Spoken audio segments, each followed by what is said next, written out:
இந்த இடம் நீர்நிலை அப்படின்னா இங்க இருக்கக்கூடிய வீட்டில் இருக்கவங்களுக்கு இதே கவர்மெண்ட் ஏன் வந்து ரிஜிஸ்ட்ரேஷன் பண்ணுச்சு? இந்த கவர்மெண்ட் தானே ரிஜிஸ்ட்ரேஷன் பண்ணுச்சு. இங்க இருக்கக்கூடிய பத்திரத்துறை தானே வந்து ரிஜிஸ்ட்ரேஷன் டிபார்ட்மெண்ட் மூர்த்தி வந்து இது பதில் சொல்லணும். அப்போ ரிஜிஸ்ட்ரேஷன் டிபார்ட்மெண்ட் வந்து இது ரிஜிஸ்டர் பண்ணி இவங்க 30 வருஷத்துக்கு மேலே இருக்காங்க அப்படின்னா அப்புறம் ரெவன்யூ மினிஸ்டர் வந்து சொத்து வரி வாங்கியிருக்கிறார். வீட்டில் யாரும் மித்தவங்க பெரியவங்க இல்லாதவங்ககிட்ட வயசானவங்ககிட்ட பயோமெட்ரிக் வாங்கி அவங்க குடும்பத்துக்கு முன்னாடியே வந்து இந்த வீடை இடிச்சிருக்கிறாங்க. என்ன ஒரு அநியாயம் இது! ஒரு பிரைவேட் ப்ராஜெக்ட் வரணும் அப்படின்னா ஒரு டெண்டர் வந்து ஒரு பிரைவேட் ஏஜென்சிக்கு இந்த ஊழல்னால வந்து லேண்டை கொடுக்கறதா இருந்தா இங்க இருக்கக்கூடிய 500-600 ஃபேமிலியை வந்து வீடை இடிச்சு தான் கொடுக்கணுமா? யாரு வந்து உள்துறை நிர்வகிக்கிறாங்கன்னே தெரியல. மாண்புமிகு முதலமைச்சர் அவர்கள் டெய்லி ஷூட்டிங் பண்றாரு, மாநாடுக்கு போறாரு, ஒரு மேல உட்காந்து ஸ்டேஜ்ல உட்காந்துக்கிட்டு டெய்லி வந்து மீட்டிங் போட்டுட்டு இருக்காரு. கூட்டணி கட்சிகள் என்ன பண்ணிட்டு இருக்காங்க? தேர்தலில் ஜெயிச்சிருவோம், 200 தொகுதி ஜெயிச்சிருவோம், இதே அரசியல் பண்ணிட்டு இருக்காங்களே தவிர கீழே வந்து அடிப்படையில் கிரவுண்ட் என்ன நடக்குது? இப்ப இங்க இருக்க வெளிமாநில மக்கள் இருக்காங்க, ஏன் வந்து கூட்டணி கட்சி கம்யூனிஸ்ட் இருந்து வரல? ஏன்னா வந்துச்சுன்னா திமுகவோட ப்ராஜெக்ட்னா உடனே முதலமைச்சர் கோவம் வந்துடும்.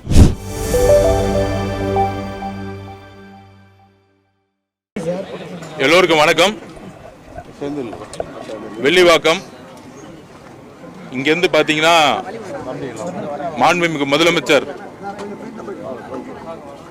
திரு ஸ்டாலின் சார் அவர்களுடைய தொகுதிக்கு ரொம்ப பக்கத்திலே இருக்கு. அவர் நினைச்சா இங்க ஒரு 5 நிமிஷத்துல வெள்ளிவாக்கத்துக்கு வர முடியும், பெரம்பூருக்கு வர முடியும். ஆனா இங்க என்ன நடந்துட்டு இருக்குன்னு மாண்புமிகு முதலமைச்சர் கிட்ட நாங்க சொல்ல வேண்டிய பொறுப்புணர்வும் கடமை உணர்வும் எங்கள்கிட்ட இருக்கு. வெள்ளிவாக்கத்துல அன்னை சத்யா நகர்ல கிட்டத்தட்ட 400-500 பெண்கள் மத்தியில கார்பரேஷன் வந்து மாநகராட்சி வந்து வீடை இடிக்கிறாங்க. வீடை இடிக்கிறது என்ன சொல்லி இடிக்கிறாங்கன்னா நீர்நிலையில் இருக்கிறேன்னு சொல்லிட்டு வீடை இடிச்சிருக்கிறாங்க. ஹைகோர்ட்ல கேஸ் ஃபைல் ஆகி இன்னைக்கு வந்து அப்பீல் வந்து ரிட்ல இருக்கு.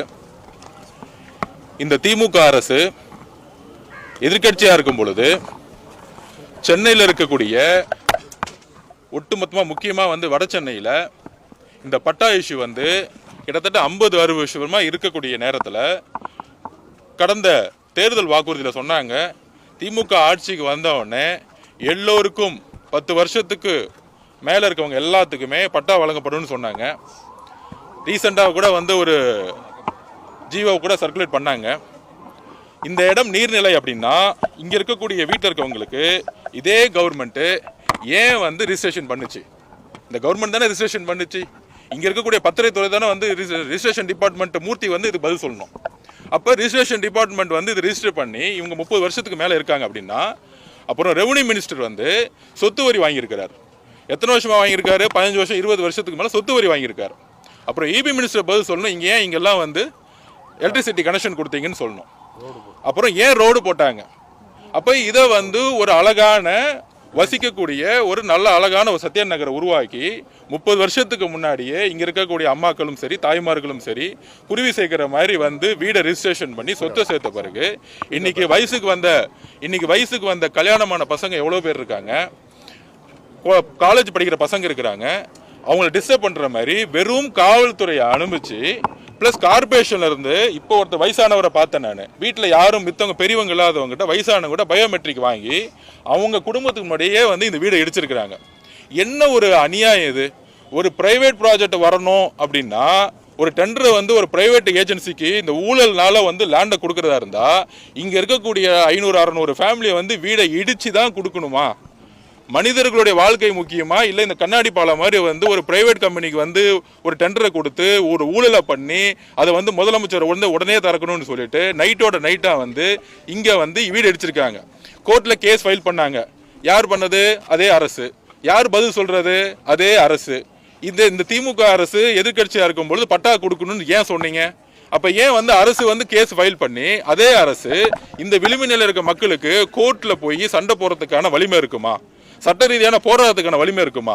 அப்ப கோர்ட்டுக்கு சரியான தகவல்களை சொல்ல முடியாத இடத்துல சாதாரணமா இன்னைக்கு ஒரு 1000 ரூபாய்க்கு ஒரு தினக்கூலியில் இருக்கிறவங்க, ஒரு ரொம்ப சாதாரணமா இருக்கிறவங்க ஒரு ஹைகோர்ட்ல போயிட்டு அவங்க பக்கம் இருக்க நியாயத்தை சொல்றதுக்கான எந்த விதமான முகாந்திரமும் இந்த அரசு கொடுக்காம ஏதோ ஒரு நோட்டிபிகேஷன் அவங்களுக்கு தெரியாமலே போட்டு நிறைய பேர்த்துக்கு பயோமெட்ரிக்கை வந்து அவங்களுக்கு தெரியாமலே வச்சு ஒரு மிகப்பெரிய ஒரு பிரைவேட் கம்பெனிக்காக மாண்புமிகு முதலமைச்சரும் கார்பரேஷன் இருக்கக்கூடிய மேயர் அவர்களும் இங்க இருக்கக்கூடிய அமைச்சர்களும் எம்எல்ஏக்களும் இங்க இருக்கக்கூடிய கவுன்சிலரை வச்சுக்கிட்டு எல்லா வேலையும் இடிக்கிறதுக்கான எல்லா வேலையும் நைட் நைட்டா பண்ணிட்டு இருக்காங்க. இதை நாங்கள் வன்மையாக கண்டிக்கிறோம். பாதிக்கப்பட்ட மக்கள்கிட்ட கண்டிப்பா இருக்கிறோம். கண்டிப்பா அவங்களுக்கு பட்டா கொடுக்கப்படணும். இது நீர்நிலையா இருந்தா ஏன் ரிஜிஸ்ட்ரேஷன் பண்ணீங்கிறத மாண்புமிகு மூர்த்தி அவர்கள் சொல்லணும். ஏன் இபி கனெக்ஷன் கொடுத்தீங்கிறத மினிஸ்டர் சொல்லணும். அப்ப இங்க இருக்கக்கூடியது வந்து நீர்நிலை இல்லைன்னு சொல்லிட்டு கார்பரேஷனே ஒரு தாட்டி ஆர்குமெண்ட் பண்ணியிருக்காங்க. ஸோ இப்போ என்ன பிரச்சனைனா இவங்களுக்கு சரியான வந்து ஒரு சீனியர் அட்வொகேட்ஸ் இல்லாதனால இவங்களுக்கு தெரியாமலே கோர்ட்ல வந்து ஒரு ஆர்டரையும் வாங்கி அதை இமிடியேட்டா எக்ஸிகியூஷன் பண்றேன்னு சொல்லிட்டு இமிடியேட்டா பண்றாங்க. ஏன் இமிடியேட்டா எக்ஸிகியூஷன் பண்றோம்? இங்க இருக்கவங்களுக்கு சுப்ரீம் கோர்ட்ல போய் ஃபைனல் ஆர்டரை வாங்குற வரைக்குமே ஜுடிஷியலா வந்து அவங்களுக்கு ரைட்ஸ் இருக்கு. அது ஏன் ஹைகோர்ட்ல தான் ஹைகோர்ட்ல ஆர்டர் கொடுத்தவனே ஏன் இடிக்கணுங்கிறது ஒரு ஒரு ஹியூமானிட்டி கிரவுண்ட் கிடையாதா? ஒரு மனித தன்மை அற்ற செயலாக தான் திமுகவுடைய அரசு நீ செயல்பட்டு இருக்கு. ஏன் அதை செயல்படணும்? அவங்களுக்கு ஏன் அடுத்த அப்பீல் வரைக்கும் வெயிட் பண்ணக்கூடாதா? ரிட் அப்பீல் வரைக்கும் வெயிட் பண்ணக்கூடாதா? அங்க முடிஞ்ச சுப்ரீம் கோர்ட் போடாதா? ஒரு செந்தில் பாலாஜி ஒரு கிரிமினல் கேஸ்ல ஹைகோர்ட்ல போய் அப்பீல் பண்ணி சுப்ரீம் கோர்ட் வரைக்கும் போய் அவர் ரெமெடி ஆகிற வரைக்கும் அவருக்கான எல்லா விதமான ஒரு லீகல் கிடைக்கும் பொழுது இவங்களுக்கு வந்து ஒரு அப்பீல் போறதுக்கும் அது வரைக்கும் வீடை இடிக்காம ஒரு பாதுகாக்கிறதுக்கு ஏன் திமுக அரசு வந்து இன்னும் முடிவெடுக்கல? அப்போ மாண்புமிகு முதலமைச்சர் இது கண்டிப்பா பதில் சொல்லணும். ஏன்னா இந்த பட்டா பிரச்சனை இங்க மட்டும் கிடையாது.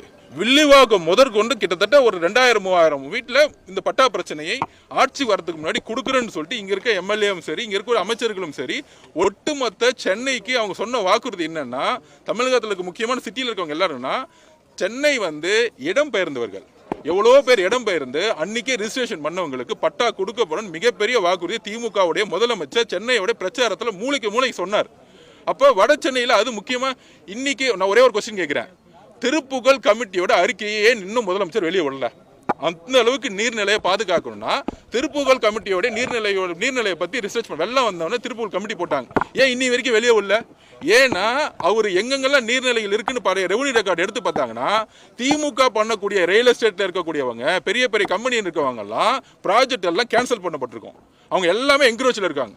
பெரிய பெரிய நிறுவனங்கள் பெரிய பெரிய ஓனர்ஸ் எல்லாம் நீர்நிலைகளை என்க்ரோச் பண்ணி பெரிய பெரிய ப்ராஜெக்ட் பண்ணிட்டு இருக்கும் பொழுது இந்த மாதிரி விளிம்பு நிலையில் இருக்க மக்களுக்கும் முக்கியமா சேரி பகுதியில் இருக்கக்கூடிய குடிசைகளும் இந்த மாதிரி சின்ன சின்ன வீடுகளும் உடைச்சி இடிச்சு அது உயர்நீதிமன்றத்துடைய பெயரால ஒரு ஆர்டரை வாங்கி அவங்களால கோர்ட்லயும் போக முடியாது, சண்டையும் போட முடியாது. அப்படி ஒரு அநியாயத்தை எப்பயுமே ஒரு நீதித்துறையை வச்சுக்கிட்டு அவங்க வந்து திமுக வந்து இந்த விளிம்பு நிலை மக்களோட வீடை இடிச்சுக்கிட்டு இருக்காங்க. இங்கேயே பாத்தீங்கன்னா ஒரு தெருவில் வந்து பட்டா கொடுத்துருக்காங்க, பக்கத்து தெருவில் வந்து இடிக்கிறாங்க. அதுல என்ன நியாயம்? ஒரு தெருவுக்கும் பக்கத்து ஒரு தெருவில் ஒரு 2 வீடு இருக்கு, 3வது வீடுக்கு வந்து வீடு இடிக்கிறாங்க. அப்ப ஒரு தெருவில் 4 வீடுக்கு பட்டா இருக்கு, அதுக்கு அடுத்த வீட்டில் வந்து இடிக்கிறாங்க. அப்ப என்ன விதமான சட்டம்? ஸோ கண்டிப்பாக தமிழக வெற்றி கழகம் இங்க இருக்க மக்களுக்கு இமீடியட்டா சீனியர் அட்வொகேட்ஸ் அப்பாயின்மெண்ட் பண்ணி கோர்ட்ல ஃபைட் பண்ணி இதுக்கு ஒரு ஸ்டே வாங்குறதுக்கும், அதுக்கப்புறம் காவல்துறை இந்த கோர்ட்ல ஜுடிஷியல்ல வந்து அவங்களுக்கு சுப்ரீம் கோர்ட் வரைக்கும் டைம் இருக்கு. ஸோ மாநகராட்சியோடைய மேயர் மாநகராட்சி கிட்ட நான் கோரிக்கை என்ன விடுக்கிறேன், மேயர் மேடம் என்ன விடுக்கிறேன்னா சுப்ரீம் கோர்ட் போய் அவங்களுக்கு நியாயம் கிடைக்க வரைக்கும் நீதித்துறையில வந்து அவங்கள ஃபைட் பண்ண முடியும். அது வரைக்கும் அவங்கள வன்முறை பேராலையும் போலீஸ் துறையை வச்சியும் அவங்கள வந்து ப்ரெஷர் பண்ணி இந்த இடத்த விட்டு வெளியே அமைச்சு அவங்க கண்ணு முன்னாடியே வீடை வந்து இடிக்க கூடாதுங்கிறத நாங்கள் சொல்றோம், கடுமையாக சொல்றோம். ஆல்ரெடி இடிச்ச வீடுங்களுக்கு கவர்மெண்ட்டே வீடு கட்டி கொடுத்து இங்க இருக்கும் எல்லாத்துக்கும் பட்டா கொடுக்கணுங்கிறது எங்களோட கோரிக்கை. இனிமேட்டு இந்த மக்களை காவல்துறையோ இல்ல திமுகவுடைய குண்டர்கள் வந்து இவங்களை மிரட்டினாங்கன்னா தமிழக வெற்றிகளும் அறவழியில் இதே இடத்துல ஒரு 5000 பேர் வச்சு இங்கேயே உட்காந்து போராட்டம் பண்ணுவோம். அதுக்கு கைதுக்கு நாங்கள் ரெடியா இருக்கிறோம். இப்போ தமிழ்நாட்டில் பார்த்தீங்கன்னா சட்டம் ஒழுங்கு எப்படின்னா இன்னைக்கு கூட பார்த்தீங்கன்னா பல்லாவரத்தில் ஒரு 2 கொலை, தென் மாவட்டத்தில் வந்து ஒரு வயதான முதியவரை சாவச்சிட்டு அவங்களோட ஒய்ஃபை கற்பழிச்சிருக்காங்க. இது எப்படின்னு நீங்கள் பார்க்குறீங்க? இல்லை, அதாவது இந்த ஒரு வாரத்தில் பாருங்க, நாங்குநேரியில் கடுமையாக வந்து ஒரு குறிப்பிட்ட ஒரு சமூகத்து மேலேயும் கடுமையாக வந்து வெட்டுறாங்க. மானாமதுரையில் பிரச்சனை, 2 வயசு குழந்தைய கற்பழிப்புறாங்க. நேத்து பாத்தீங்கன்னா இன்னொரு ரேப் நடந்துட்டு இருக்கு. ஸோ கடுமையா சட்டம் ஒழுங்குங்கிறது இன்னைக்கு இருக்கக்கூடிய ஹோம் மினிஸ்டர் உள்துறையோடைய கண்ட்ரோல்ல கிடையவே கிடையாது. யாரு வந்து உள்துறை நிர்வகிக்கிறாங்கன்னே தெரியல. மாண்புமிகு முதலமைச்சர் அவர்கள் டெய்லி ஷூட்டிங் பண்றாரு, மாநாடுக்கு போறாரு, ஒரு மேல உட்காந்து ஸ்டேஜ்ல உட்காந்துக்கிட்டு டெய்லி வந்து மீட்டிங் போட்டுட்டு இருக்காரு. கூட்டணி கட்சிகள் என்ன பண்ணிட்டு இருக்காங்க, தேர்தலில் ஜெயிச்சிருவோம், 200 தொகுதி ஜெயிச்சிருவோம், இதே அரசியல் பண்ணிட்டு இருக்காங்களே தவிர கீழே வந்து அடிப்படையில் கிரவுண்ட் என்ன நடக்குது. இப்ப இங்க இருக்க வெளிமாநில மக்கள் இருக்காங்க, ஏன் வந்து கூட்டணி கட்சி கம்யூனிஸ்ட் இருந்து வரல? ஏன்னா வந்துச்சுன்னா திமுகவோட ப்ராஜெக்ட்னா உடனே முதலமைச்சர் கோவம் வந்துடும். முதலமைச்சர் கோவம் வந்தா உடனே கூட்டணி கட்சிகள் அமைதியாயிடுவாங்க. டெல்லி பிஜேபி பார்த்து குரல் கொடுக்கக்கூடிய கூட்டணி கட்சிகள், கொள்கை ரீதியாக கொடுக்கக்கூடிய கூட்டணி கட்சிகள், நாங்களும் கொள்கை ரீதியாக பிஜேபி ஏத்துட்டு இருக்கோம். தமிழ்நாட்டில் தெரு நடக்கக்கூடிய சட்டம் ஒழுங்கு பிரச்சனைகள், தமிழ்நாட்டில் தெரு நடக்கக்கூடிய வீடு இடிப்புகள் ஏன் வந்து கம்யூனிஸ்ட் தோழர்கள், காங்கிரஸ் தோழர்கள், விசிக தோழர்கள் ஏன் குரல் கொடுக்க மாட்டேங்கிறாங்க? ஏன்னா அவங்க மக்களை நிக்க மாட்டாங்க. ஏன்னா திமுகவுடைய முதலமைச்சர் ஸ்டாலின் அவர்களுக்கு கோவம் வந்துடும். இந்த கூட்டணினாலேயே எல்லா கட்சிகளையும் தன்னுடைய வலுவை இழந்து மக்கள்கிட்ட இருந்து வெளியே போயிட்டாங்க. கண்டிப்பாக இந்த பட்டா பிரச்சனை வில்லிவாக்கம் முதற்கொண்டு இல்ல, வில்லிவாக்கம், பெரம்பூர், ஆர்கே நகர், கொளத்தூர்ல இருந்து எல்லா இடத்துலயும் இந்த பட்டா பிரச்சனை அளவுக்கு அதிகமா இருக்கு. அப்ப இங்க யாரெல்லாம் வந்து பூர்வ குடிகளா இருந்தாங்களோ அவங்களுக்கு இன்னைக்கு 40 வருஷத்துக்கு மேல இருக்கக்கூடிய மக்களுக்கு இன்னும் பட்டா கொடுக்க முடியல, ஆட்சிக்கு வந்து பட்டா கொடுக்க முடியும்னு சொன்ன முதலமைச்சர் இன்னைக்கு வீடை இடிச்சிட்டு இருக்கிறது வந்து மிகப்பெரிய கண்டனத்துக்குரியது. தமிழக மக்கள் மொத்தமா புறக்கணிப்பாங்க. அதுக்கு நாங்க வந்து அட்ரஸ் பண்ணுவோம். ஆனால் இப்போ என்டிஏ கூட்டணியில் தமிழக வெற்றி கழகம் இணைய வாய்ப்பு இருக்கான ஆந்திரா துணை முதல்வர் பவன் கல்யாண் பேசினதாக ஒரு தகவல். ரூமர்ஸுக்கெல்லாம் பதில் சொல்ல முடியாது.